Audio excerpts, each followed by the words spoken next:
First into the tank is what the entrepreneur hopes will be a new addition to an ancient tradition.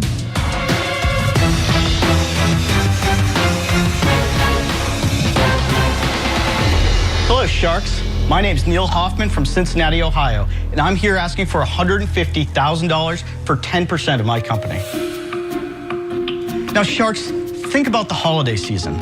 The smell of Christmas trees is in the air, you hear jingle bells playing on the radio, and you're literally counting down the days until Santa comes to your house. It sounds wonderful, doesn't it? And it is.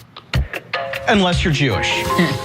Christmas time is the hardest time to be a Jewish child. But just because our religion is over 5,000 years old doesn't mean that we can't add some more Funneka to Hanukkah. Introducing the Mensch on a Bench. The Mensch on a Bench is the new Jewish family tradition designed to bring more fun and more memories to your household. Every Mensch on a Bench package comes with a 12-inch Mensch, his very own bench, and a hardcover book that tells the story of Moshe the Mensch. A Mensch is a do-gooder. It's what you want your children to grow up to be. And the Mensch on a Bench will become the centerpiece of your holiday tradition, and he'll watch over your menorah and hold your shamash or your liter candle. Now, Sharks, I understand you have a lot of places you can put your money this holiday season, but none of them hold a candle to the Mensch on a Bench. So who wants to get together and make some Menches? Well, how did you come up with this idea? So I am part of an interfaith marriage, and we go through the December dilemma every year. We're raising the boys Jewish, and we were walking through a store, and my son asked for an elf on a shelf, and I said, dude, we're Jews. We don't do elves on shelves. Dude. Okay, we do Menches on benches. And the idea just hit me like lightning. So I went back, I wrote the story of why would you need the Mensch. And each night in the story, we introduce a different Jewish tradition. So the Jewish community is really behind this. It's an educational tool. Can I see the packages? I don't want to sell a seasonal product.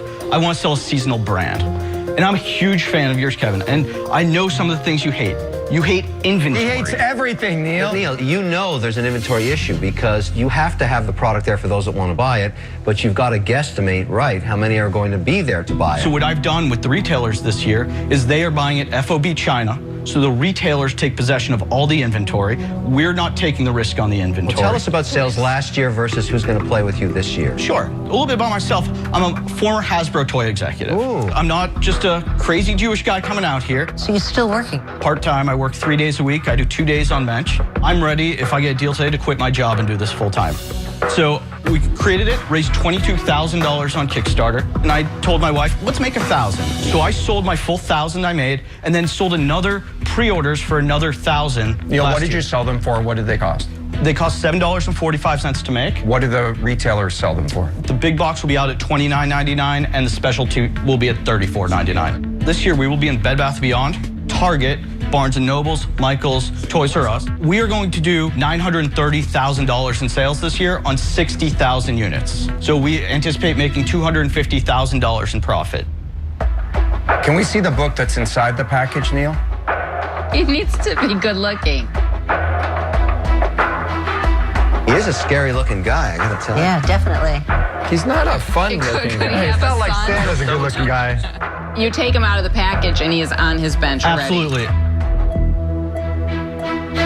So Neil, you're asking for a value from me as a shark that anticipates you'll be successful going beyond mention a bench SKU, that somehow it's going to grow into a brand.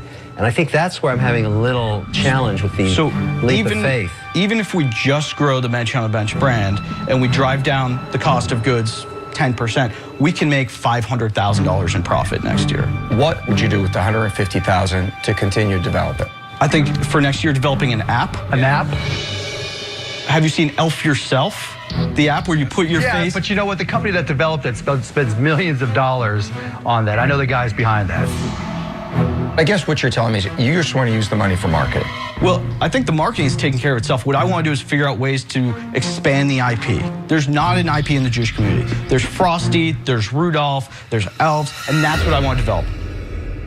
And Neil, it seems you want to take your potential $250,000 to $500,000 in profit and put it into a whole bunch of enterprises that may not have anywhere near the metrics of success that this thing seems to already have. I don't buy into that. I think what you should be doing is not quitting your day job, calling this what it is, a unique hobby for couple of months of the year and trying to extract out of it the next few years $1 million for you. I don't really see it as an investment. I don't see Mensch on a Bench being a $10 million toy. I really don't. And look, I come from your space. Sure. I worked at Mattel for a while. What you've done is remarkable, just getting a plush into retail. But I'm not buying into the big, you know, Menschy, the reindeer and apps and all that stuff. I'm not there for that. I'm out. Okay. My issue right now, we keep on asking you how you're going to turn it into a company. And you keep on talking about wanting to have IP. It seems like you want to grow yourself into bankruptcy. It's great to have big ambitions, but you got to get there. You've got the cart before the horse. I'm out. Okay. Neil, you know, the creation community is very akin to the Jewish community. I love the idea. Thank you. I think you have to continue to extend it. I think that the other things you've tried to throw at us might be 3-4 years in the future. I think between now and then, you've got to build out the infrastructure. Okay. But I like that path. I want to maximize the sales for this for that holiday season. You know, there's an old Yiddish saying that says, how it begins is how it ends. It's selling very well. Let's keep doing that. Okay. Are you open to that? I am open to that. So then Robert and I would like to make you an offer, because I love the idea of teaching good values and morals, and I see that there is a need in the marketplace for this. We're going to offer you $150,000, but we want 30%. You know, I feel like I came in here with a very fair valuation with $1 million in sales coming this year. We're $250,000 profitability this year. We're gonna do $500,000 next year. That's without any of the other stuff. Neil, you got to leave with a shark. There's 2 sharks. Let me tell you, I mean, I'm in with Lori on that. Yep. I'd love to be part of the deal. There is a lot of risk. I mean, I think you know that. I think it's a fair valuation, assuming nothing changes. I think we haven't really articulated how you're going to grow the brand. Here would be my counter offer to you, because I understand that there's some risk to you. $150,000 for 15%, and I will personally guarantee your $150,000 back in 3 years. Personally. If I have to take out another mortgage on my house to give that to you, I will. Wow.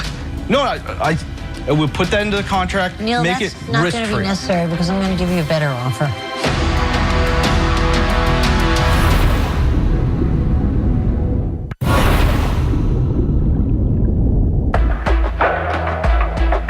Two sharks are out. Neil has an offer on the table from Lori and Robert for $150,000 for 30% of Mensch on a Bench.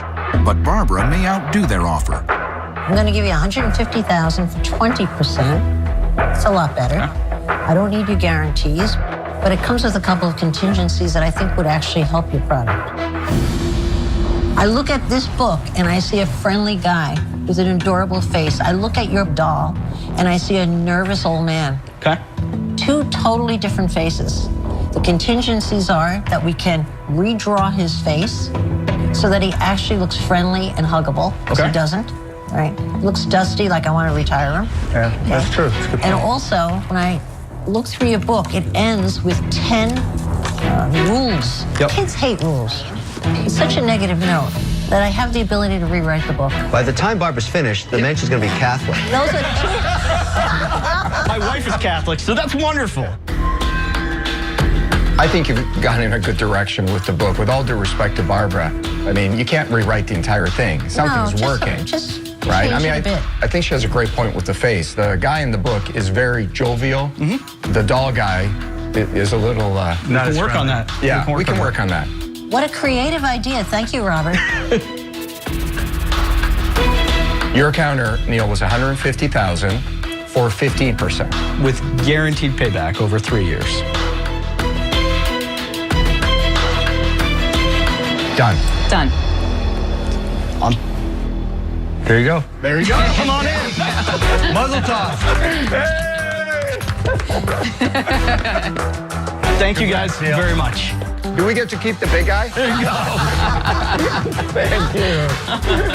I'm going in Monday. I'm quitting my job, and I'm a full-time Mensch on a Bench employee. So I could not be happier.